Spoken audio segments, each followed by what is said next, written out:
Selamat datang anak-anak di pembelajaran IPA Biologi kelas 9. Hari ini kita akan mempelajari tentang sistem reproduksi pada manusia. Nah, sebelum lanjut, kita akan sampaikan dulu apa sih tujuan pembelajaran kita untuk materi sistem reproduksi. Nah, di materi sistem reproduksi ya. Nah, tujuan pembelajarannya nanti setelah kalian menyimak video pembelajaran dari Bapak, diharapkan kalian dapat nanti menjelaskan proses pembelahan sel, kemudian menjelaskan tentang struktur organ reproduksi manusia yang dibagi menjadi dua, ada pria dan wanita. Nah, kemudian yang ketiga itu ada diharapkan kalian bisa menjelaskan berbagai kelainan dan penyakit pada sistem reproduksi manusia. Yang berikutnya adalah menjelaskan pola hidup yang menunjang kesehatan sistem reproduksi.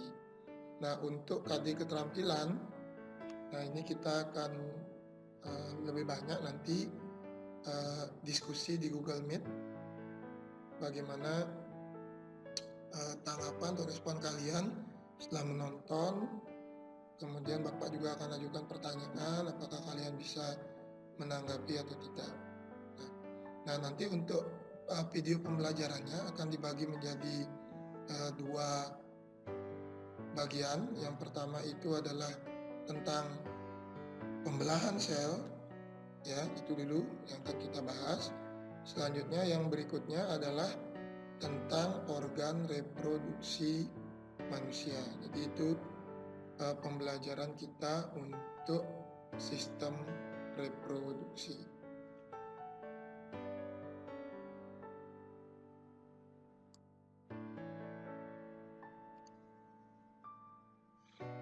Baik anak-anak, kita lanjutkan. Sekarang kita akan menjelaskan perbedaan pembelahan mitosis dan pembelahan meiosis, ya. Nah, pembelahan mitosis, pembelahan sel ini terjadi di sel tubuh manusia, tapi tidak terjadi di organ reproduksi manusia. Jadi ini hanya terjadi pada sel tubuh. Nah, pembelahan mitosis ini pada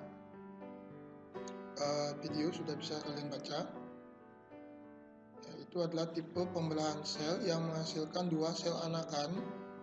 Kemudian sel anakan tersebut memiliki karakter yang identik secara genetik dengan sel induk. Nah, kemudian jumlah kromosom juga sama ya dengan kromosom sel induk, sehingga tipe dari jumlah kromosom itu kita bisa lihat tipe selnya itu disebut sel yang diploid. Nah, selanjutnya untuk meiosis, ya, meiosis. Nah, ini terjadi di organ reproduksi.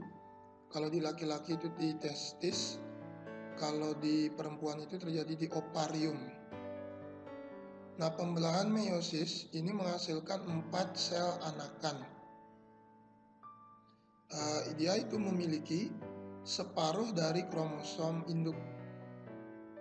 Ya, dapat dikatakan bahwa kromosomnya itu setengah ya, atau disebut haploid.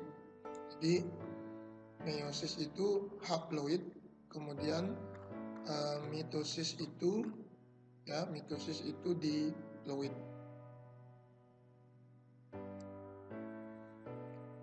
Baik anak-anak, kita akan lanjutkan. Sekarang kita akan masuk ke tahap pembelahan mitosis dan meiosis. Tahap pembelahan mitosis, yaitu pembelahan mitosis itu dibagi menjadi beberapa tahap. Ada yang disebut dengan propase, metafase, anafase, dan telofase. Nah, untuk tahap propase, apa yang terjadi ya? Bisa kalian baca. Bapak perbesar. Ya. Nah, pada tahap ini, membran inti mulai rusak menjadi bagian-bagian yang kecil atau fragmen. Kemudian benang-benang kromatin memadat menjadi kromosom. Selanjutnya untuk metafase, nah ini benang-benang kromatin ya. Benang-benang kromatin ini ada di dalam inti sel. Nanti ini yang akan membentuk kromosom. Nah, pada metafase, nah lihat di sini kromosom itu berjejer pada bidang ekuator. Ya, bidang ekuator atau bidang pembelahan. Ini berada di tengah-tengah.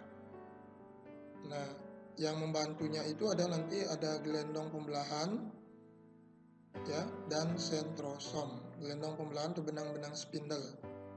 Ini yang mengatur nanti. Nah, selanjutnya tahap berikutnya adalah anafase ya.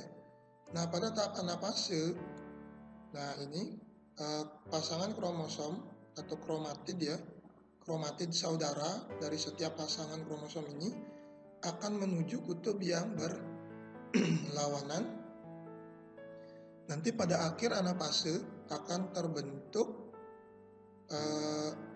dua kutub yang memiliki kromosom yang sama. Nah, selanjutnya dari anafase kita menuju ke telofase. Nah, di sini kita lihat sendiri pada telofase itu sudah mulai terbentuk membran inti ya. Kromosom ini mulai meregang, kemudian siap-siap sudah terbentuk cincin-cincin pembelahan, dan nanti pada akhir telofase akan terbentuk dua sel anakan yang memiliki jumlah kromosom yang sama.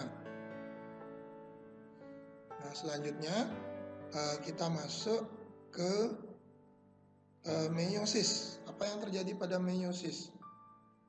Pada meiosis tahapannya juga sama dengan tahapan pada mitosis. Namanya sama, cuma di sini dia terjadi 2 kali. Ya. Nah, terjadi 2 kali, ada propase 1, kemudian propase 1, metafase 1, anafase 1, telofase 1.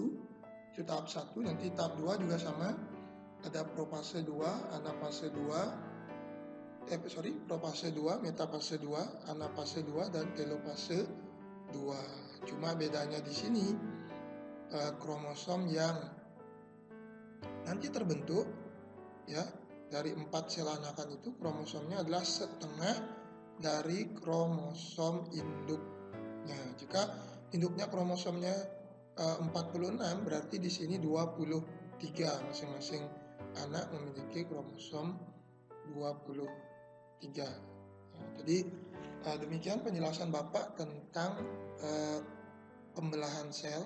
Jadi silakan kalian simak dengan baik. Kemudian lanjut, nanti kalian silakan tambah lagi materinya di buku Platinum. Ingat, di pembelajaran jarak jauh ini yang paling utama itu adalah kemandirian. Jadi siswa yang mandiri, yang bisa menemukan metode pembelajarannya sendiri, mampu disiplin terhadap waktu dan juga semangat. Nah, itulah yang berhasil nanti. Banyak manfaat dari pembelajaran ini. Kita akan ketemu di materi berikutnya adalah tentang organ-organ reproduksi pada manusia. Terima kasih.